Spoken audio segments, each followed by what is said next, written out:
Good morning, welcome to another episode on the channel Living the Dream Tom. Second day of spring, so happy spring to everyone.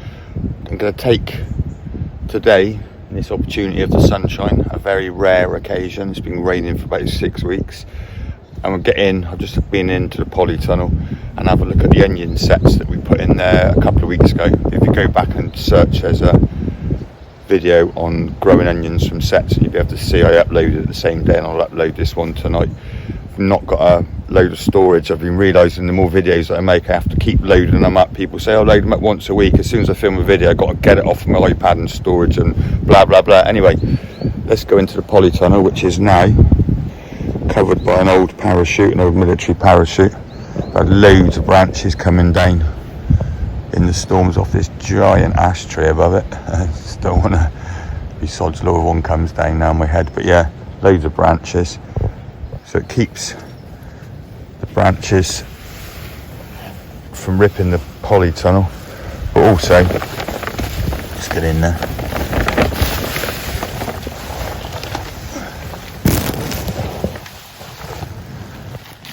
Who's that? Who is that up on top of the propagator on the hotbed? I didn't know he was in there. Honestly, he's not trained for the camera, whatever people say. He's not trained for the camera, are you? But what we were saying, Tom, just about to say, is we've got to get the onion sets, which have been growing now for a couple of weeks. And why we put them in the polytunnel is often when you buy your onion sets, they just start to grow. And what you don't want to do is for them to put all their energy into growing that green shoot and deplete it from the bulb, that little bit of food they've got stored. So we put them into some trays with some soil, and that gives them a little bit of food to get going.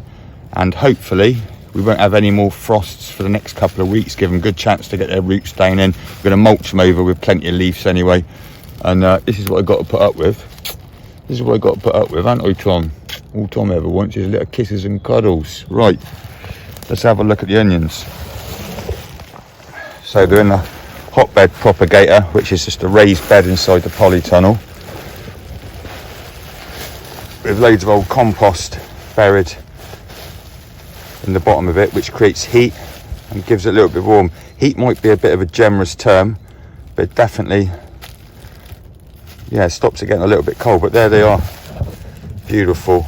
It's amazing to see some greenery in the start of spring when it's been dull and dark all winter. And if I've got onions growing from seeds, I'll show you those. Some of them aren't germinated. The Bedfordshire Champions, which were by Johnson Seeds, I think they've definitely come up. So yeah, with the onion sets, at least we've got something, first thing that's grown and the first thing that we're going to put in the garden this year. So what I'll do, I won't carry 2 of those trays, 1 in each hand. And that was the other great thing, that often when you put them in the garden, some of them don't grow, and then you've got spaces. Well, at least this we can see which bulbs were fertile. There's one. Can only count 1 in that tray, and none in that tray, is there? It's hard to see, but yeah. So yeah, there's just 1 that hasn't grown, which is good. So it means we won't take up wasted space in the garden.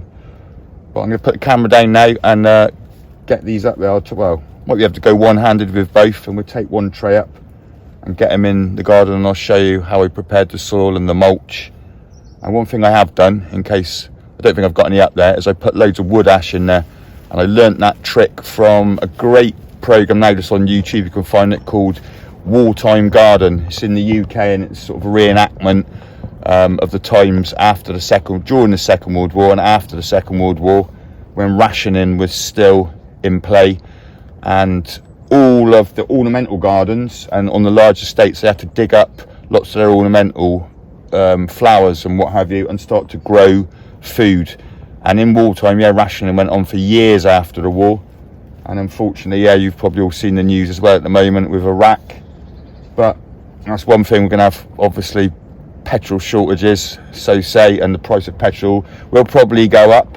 But food, even if the war's not over here, just like after the Second World War, we were still having to give, I think for 8 years, half of our food to Europe, to all the starving people in Europe. So it's not about just waiting for the Armageddon war, being self-sufficient. It's a harmonious lifestyle that hopefully stops or helps me being completely mentally ill, and it's a really good thing. And as all of you know, we all suffer with mental illness. It's a crazy world out there, and occupational therapy was invented, or consequently came about. Necessity is the mother of all invention, as they say, by people gardening and putting their hands in the soil and possibly connecting with that vibration. There's a vibration the earth has, and there's a vibration that we have that is higher now in our modern, really busy world. So yeah, just slowing down, getting back to nature. And that's what I said on the other videos, if all you do is just grow something in a window box or in the crack of a pavement or something, I don't know, just engaging with growing plants is really cool. Let's get these out the garden anyway. You'll stay in there in the warm, my boy. He's decided, luckily there's some netting underneath the plastic, so he's not going flying free, but he's decided he's making his bed there. Anyway, we need to get up the veg garden. Let's get these out.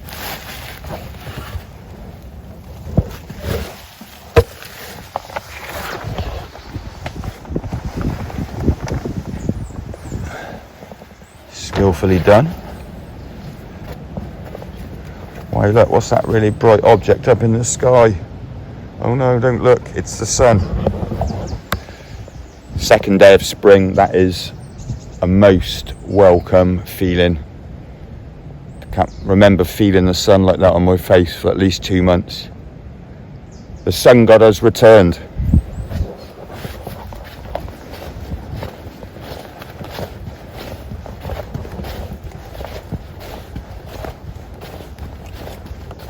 Get up these steps. There you are. Been doing some spring tidying. A few things that I didn't get done last winter.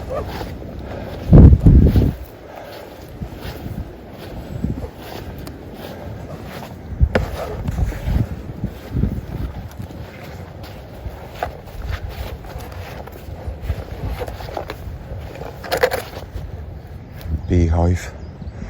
Lost the bees because due to the wasps last year. Had a couple of years with them.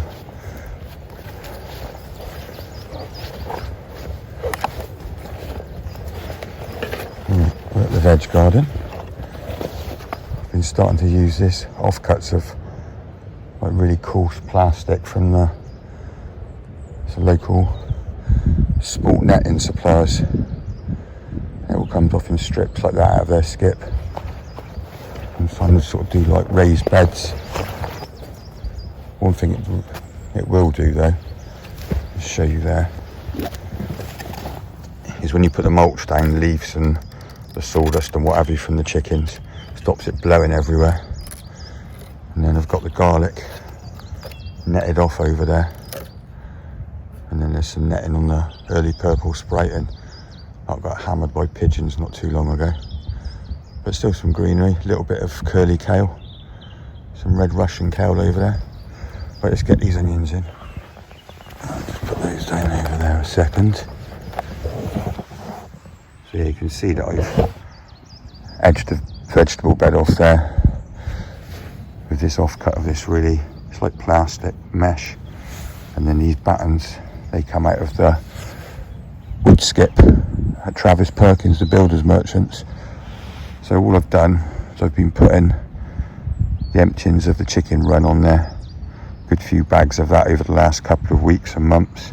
And then yeah, loads of sprinkles or bags of fire ash. And it's got some, it's looking nice down there now.